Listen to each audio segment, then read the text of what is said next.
झंडा मेला श्री गुरु रामराय जी महाराज के जन्म दिवस के उपलक्ष्य में हर वर्ष चैत्र माह की पंचमी को मनाया जाता है और इस बार ये तिथि 8 मार्च रविवार को पड़ रही है।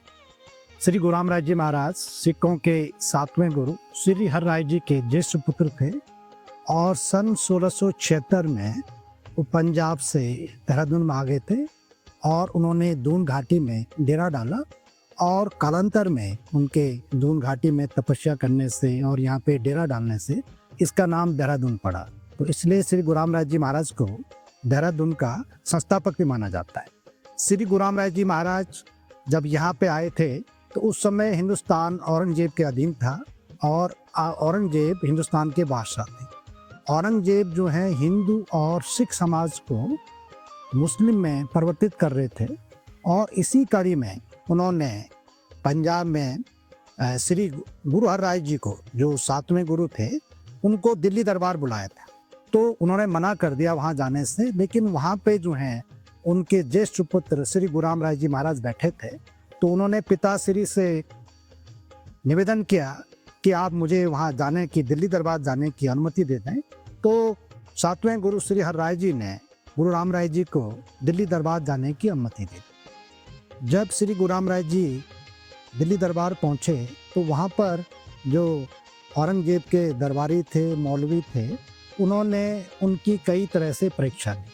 श्री गुरु रामराय जी ने वहाँ पर 72 चमत्कार दिखाए और औरंगजेब और जो उनके दरबारी थे वो श्री गुरु रामराय जी की चमत्कारिक सिद्धियों से बहुत प्रभावित हुए और औरंगजेब ने श्री गुरु रामराय जी को हिंदू पीर और कामिल फकीर की उपाधि दी।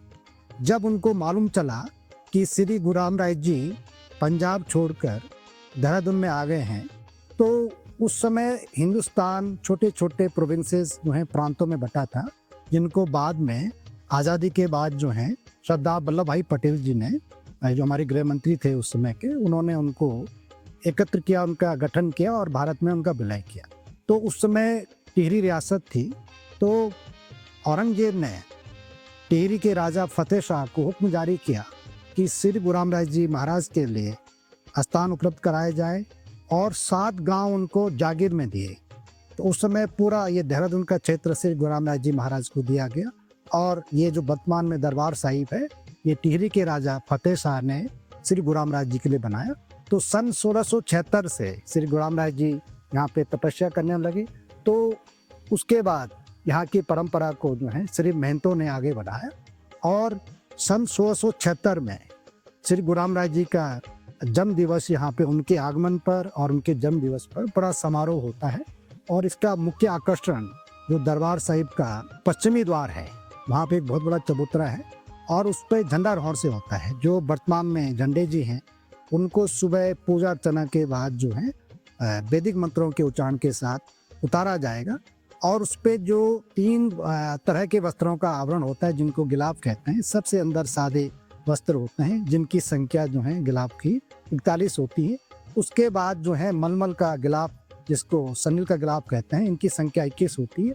और जो सबसे बाहरी आवरण वस्त्रों का, जिसको दर्शनी गिलाफ कहते हैं, तो ये उन संगतों द्वारा चढ़ाए जाते हैं जिनकी मनोकामना पूर्ण होती है। इस साल का इसको चढ़ाने का, दर्शनी गिलाफ को चढ़ाने का सौभाग्य हमारे देहरादून के सेवक श्री अनिल गोयल जी को मिला है। तो इसके लिए वर्षों जो है इंतजार करना पड़ता है। तो ऐसी मान्यता है कि जो भी दरबार साहिब में मत्था टेकता है, यहाँ पे सेवा करता है और पूरी भावना से आता है, गुरु महाराज उसकी हर मनोकामना को, उसकी मनोती को पूर्ण करते हैं और उसकी झोलियाँ जो हैं खुशियों से भर देते हैं। तो यही कारण है कि सदियों से जो हैं गुरु महाराज के दरबार में, झंडा साहिब में, देश भर से और विदेशों में जो हमारे गुरु महाराज के अनुयायी और श्रद्धालु और सेवक रहते हैं, वो उनके जन्म दिवस पे जो इस वर्ष चैत्र माह की पंचमी 8 मार्च को पड़ रहा है, बहुत सारी संख्या में हमारी संगतें यहाँ पे आई और जो झंडा जी का जो आरोहण होता है वो बड़ा, इसका जो दृश्य है बड़ा दिव्य और अलौकिक होता है।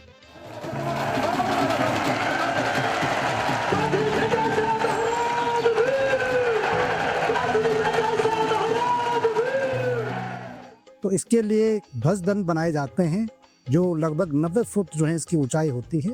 तो सुबह पूजा अर्चना के बाद जो है पहले वर्तमान झंडे जी को उतारा जाता है और जो इस पे गिलाफ होते हैं संगतें इसको प्रसाद के तौर पर ग्रहण करती हैं। उसके बाद दिन भर जो है झंडे जी की सेवा चलती रहती है।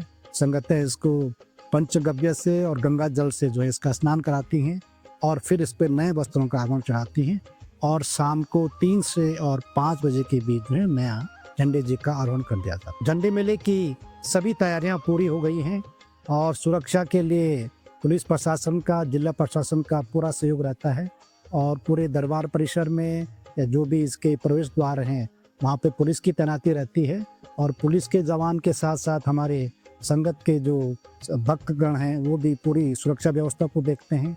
और संगतों के रहने के लिए जो हैं जितने भी हमारे स्कूल्स हैं देहरादून में या कॉलेज यूनिवर्सिटी हैं और दूसरा जो देहरादून की धर्मशालाएं हैं या होटल्स हैं, और सबसे बड़ी बात है कि जो हमारे देहरादून की संगतें हैं वो भी बड़े आदरपूर्वक सम्मानपूर्वक जो है बाहर से आई हुई संगतों को अपने घरों में ठहराती है। तो कोई भी दिक्कतें जो हैं संगतों को रहने के लिए नहीं होती है। उसके अलावा खाने के लिए लगभग जो हैं 3 लंगर जो हैं, एक तो दरबार परिसर में, फिर तालाब में, उधर माता वाला बाग में 24 आवर्स चलता रहता है। तो खाने की भी कोई, भोजन की भी कोई कठिनाई जो है संगतों को नहीं होती। उसके अलावा हमने वॉशरूम के लिए, पानी के लिए जो है बहुत अच्छी व्यवस्था कर रखी है और हमारे स्कूलों में, दरबार परिसर में बहुत सारी जो है ऐसी सुविधाएं हमने जुटा रखी है कि संगतों को कोई दिक्कत नहीं होती। मैं संगत से विनती करूंगा कि पानी की बहुत कमी है तो मेला के दौरान जो है वो बहुत अच्छे ढंग से पानी का समुचित उपयोग करें और पानी बिल्कुल भी वेस्टेज ना करें। झंडारोहण के एक दिन बाद जो है सप्तमी को नगर परिक्रमा होती है और इसके पीछे ये इतिहास है कि जब श्री गुरु रामराज जी महाराज दरबार परिसर में यहाँ पे तपस्या करते थे तो वो हर रोज़ जो है सुबह संगतों को जो है दर्शन देते थे, उनका दुख दर्द बांटते थे और जो ये परिसर था उसकी परिक्रमा करते थे। तो उस समय जो देहरादून छोटा नगर था तो ये जो हमारी परिक्रमा है उसी का, गुरु महाराज की जो उनकी परिक्रमा का पथ होता था उस समय, उसी का अनुसरण करती है। और हमारी ये नगर परिक्रमा सुबह 7:30 से, पहले इसका समय 10 बजे होता था तो कोई ट्रैफिक जाम ना हो, लोगों को कोई दिक्कत ना हो, तो इसको हमने इसका समय सुबह कर दिया है। और ये परिक्रमा सुबह 7:30 दरबार साहिब से शुरू होकर झंडा बाजार से फिर कामड़ी रोड और वहाँ से दाहिनी तरफ जो है बिंदाल की तरफ मुड़ जाती है। वहाँ पे हमारा स्कूल है, वो देर के लिए संगतें वहाँ पे भजन कीर्तन करती है। आधा घंटे रुकने के बाद तिलक रोड होके फिर जो है चक्राता रोड, फिर घंटाघर और घंटाघर से फिर जो है पलटन बाजार और धामा वाला होते हुए फिर इधर लक्की बाग और वहाँ से जो है फिर भंडारी बाग जो हमारा स्कूल है, हॉस्टल है, वहाँ पे जाती है। वहाँ पर फिर संगतें कीर्तन भजन करती हैं और जो स्थानीय हमारे संगतें हैं उनसे मिलती हैं और वहाँ पे प्रसाद का वितरण होता है। फिर वापसी वहाँ से होती है और जो श्री महंत साहिबान की समाधि है ये सहारनपुर चौक से नीचे को, वहाँ पे भी संगतें आती हैं और समाधि पर मत्था टेकती हैं। वहाँ पे भी कीर्तन भजन होता है, प्रसाद बनता है और फिर वापसी में फिर दरबार साहिब में परिक्रमा दिन के 12 बजे तक में संपन्न हो जाती है। झंडा मेला जो है लगभग 350 वर्षों से मनाया जा रहा है। तो हमने इसकी जो सांस्कृतिक विरासत है, इसकी जो परंपरा है, रीति रिवाज है, सबको जो है वैसे ही रखा।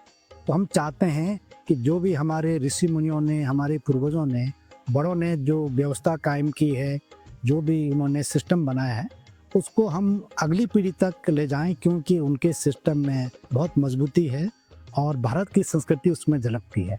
मैं सभी संगतों से और दरबार साहिब के सेवकों से और जो भी दरबार साहिब में आस्था रखते हैं या झंडा साहिब का जो भी हमारा समारोह होता है उसको देखते हैं, उनको ये बताना चाहता हूँ कि जो भी सोशल मीडिया प्लेटफॉर्म है, यूट्यूब, फेसबुक पे इसका लाइव प्रसारण किया जाएगा, लाइव टेलीकास्ट किया जाएगा और आप जो है अपने स्थानों से भी इस दृश्य को देख सकते हैं। गुरु महाराज के जन्म दिवस के अवसर पर मैं विशेष अरदास करता हूँ गुरु महाराज के आगे कि हमारी सारी संगत या जो भी देशवासी हैं उनके जीवन में सुख शांति रहे, संतोष का भाव रहे और हर तरह से जीवन में उनको खुशियाँ मिले। ये मेरी गुरु महाराज से प्रार्थना है, अरदास है।